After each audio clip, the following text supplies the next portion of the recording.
due to the fact that Isabella, okay, was found alone and deceased at your home address.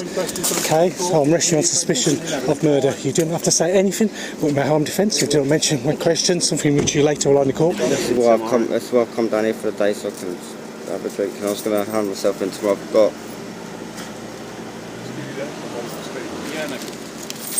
But I never murdered her. A man has been jailed for at least 26 years after killing his partner's 2-year-old daughter and abandoning her body in a locked bathroom. What are you doing, Bella? No, take your jacket off. What are you doing? You going to play? Scott Jeff, 24, will serve a minimum term as part of a life sentence for the murder of Isabella Jonas-Wheildon, who was found with traumatic injuries in Ipswich on the 30th of June 2023. Her mother, Chelsea Gleason-Mitchell, 24, received 10 years in prison after admitting causing or allowing the death of a child. Ipswich Crown Court heard how the couple, from Bedfordshire, had wheeled Isabella's dead body around in a pushchair for days after her death on the 26th of June, before fleeing from Ipswich. The pair were also sentenced to 3 months each for cruelty to a child in relation to cannabis and 6 months each for cruelty to a child in relation to cocaine, to run concurrently. Gleason-Mitchell was found not guilty of murder at a trial in November.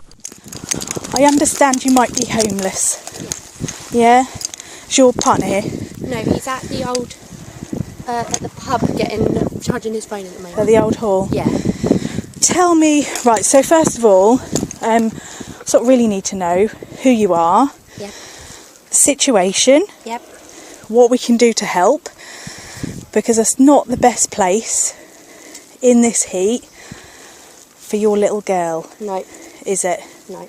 No? Are you okay? You all fitting well? Yes. How long have you been down here? High Court Judge Mr. Justice Neil Garnham said, "There she was, a 2-year-old child, totally dependent on the two of you. Jeff, you subjected that defenseless little girl to a brutal campaign of violence, and those attacks were monstrous. She feared what was going to happen next. Gleason-Mitchell, you are a weak and spineless person and pathetically desperate. Isabella must have looked to you for your help, but you did nothing. It is perfectly clear to me that her killing has had a devastating effect on her family, and the lives of all of them will be permanently disfigured. You two are responsible for all this pain. Isabella was perfect in every way and had a life so full of promise, but now all my dreams for her will never be realized. I'll never take her for her first day of school. Her life was tragically cut short by you wicked, sadistic and vile people. I am so sorry, Isabella. I am sorry for not being able to protect you." 7 days later, Isabella was dead, but instead of reporting it to the police, the couple decided to act as if she was alive and continued living a normal life. Today the court heard how her body was treated with disdain over the death and had a bag of shopping casually placed on top of it in the pushchair. In macabre CCTV footage, they could be seen wheeling her lifeless body around Ipswich in a pushchair, all while shopping, drinking and taking cocaine. The alarm was only raised when, on the 29th of June, Gleason-Mitchell told her friend Joanne Gardner that Isabella had been dead in her pushchair for about 3 days. The following day, they abandoned Isabella and left their flat, catching a bus into the town centre before going shopping to McDonald's and then a pub. The pair then headed to the Corn Exchange pub in Bury St Edmunds in Suffolk, before spending several hours drinking and laughing before being arrested on the 1st of July. Right, don't move, okay? Right, I'm arresting you, okay, due to the fact that Isabella, okay, was found alone and deceased at your home address. Okay, so I'm arresting you on suspicion of murder. You didn't have to say anything with my home defence. You didn't mention my question, something which you later will on the court. Anything you do say may be given evidence. The necessity for arrest is obviously to gather evidence, present lost evidence and interview you. Okay? My vape's in my hand, but can you put it back in, like take it off? Sorry? I've got my vape in my hand. I'll take it off you yeah. in a second. Just... Okay, we'll... Right, it's just a vape, yeah? Yeah, it's just a vape. Okay. Have you got anything else on you? I've just got my partner's wallet, that's it. Okay. But that's...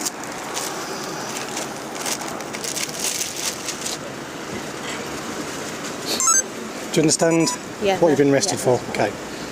And I think making I've got sure. money in the other pocket, but that's on the wallet anyway, so I've just got, but you can...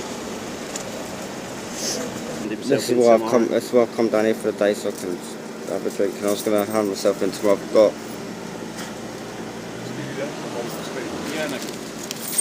But I never murdered her.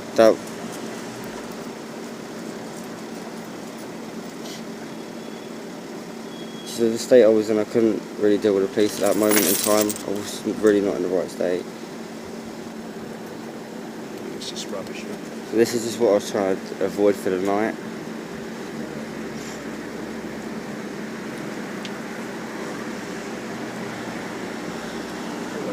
But I've had my to hand myself in. Just turn around.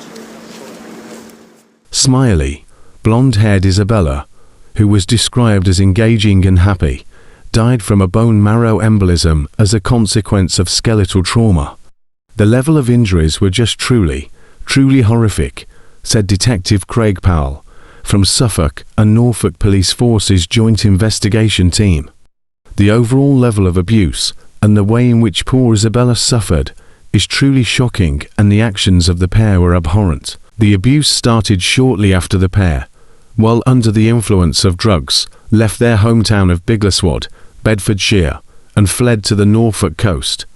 After staying at the St George Hotel in Great Yarmouth, they slept inside a tent on a beach in Caistrant before spending 3 nights at a caravan park. By the 19th of June, Jeff and Gleason-Mitchell had moved into the East Villiers housing complex inside Gate Lane, Ipswich, having lied about fleeing domestic violence. During a 7-week trial, the court heard how the toddler suffered psychological torment and physical trauma at the hands of Jeff and his evil temper.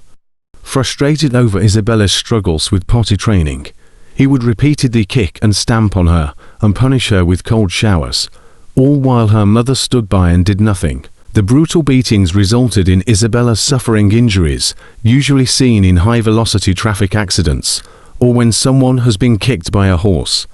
Bone pathologist Professor Anthony Fremont told the court during the couple's trial that he had never before seen such a severe pelvic injury in a child in his 40-year career. Mitigating, Susha was KC, representing the former nursery assistant Gleason-Mitchell, said she of course failed to protect her daughter, but had a deep love for her, and her grief was immense. Jeff's barrister, Christopher Paxton KC, said while his immaturity was a significant mitigating factor, no mitigation can justify what he did to Isabella. Detective Powell added, "The murder of any child is the worst crime imaginable, and no sentence will ever be long enough. None of us involved in this case will ever forget Isabella.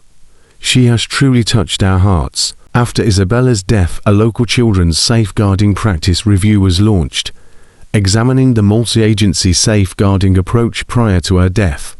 It will be published once complete. A statement provided on behalf of Central Bedfordshire, Suffolk, and Norfolk Safeguarding Children Partnerships read, "It is important we do all we can to learn from cases such as this to reduce the risk of similar cases occurring in the future. We send our condolences to Isabella's family, and our thoughts are with all those who knew and loved her at this extremely difficult time."